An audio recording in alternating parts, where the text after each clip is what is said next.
বলিউডের জনপ্রিয় অভিনেতা সাইফ আলী খান সম্প্রতি ৫৬ বছরে পা রেখেছেন। দীর্ঘ অভিনয় জীবনে দিল চাহতা হে, ওমকারা, লাভ আজকাল ও তানহাজির মতো সিনেমায় ভিন্নধর্মী চরিত্রে অভিনয় করে দর্শকদের প্রশংসা পেয়েছেন তিনি। অভিনয়ের পাশাপাশি স্বাস্থ্য ও ফিটনেস সচেতন জীবনযাপনের জন্য পরিচিত এই অভিনেতা। অনেক তারকা কঠোর ডায়েট মেনে চললেও সাইফের খাদ্যাভ্যাস বেশ সাধারণ ও ঘরোয়া।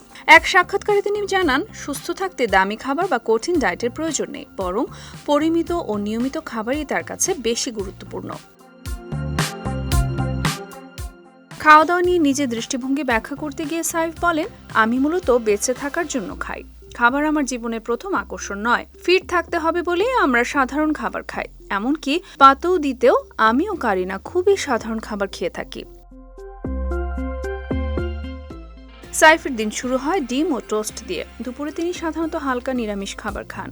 মেনুতে থাকে সবজি, ভেন্ডি, ডাল, গাজর, মটর ও একটি রুটি। তবে মাঝে মাঝে মাছ ভাতও খান তিনি। তার মতে দুপুরের খাবার যতটা সম্ভব স্বাস্থ্যকর ও সহজ হওয়াই ভালো।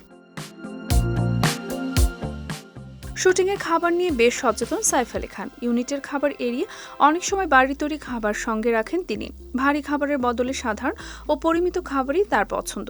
মাঝে মাঝে কাবাব খেলেও ফিটনেস ধরে রাখতে খাদ্যাভ্যাসে নিয়ন্ত্রণ রাখেন এই অভিনেতা। খাবারকে জীবনের প্রধান আকর্ষণ মনে করেন না তিনি।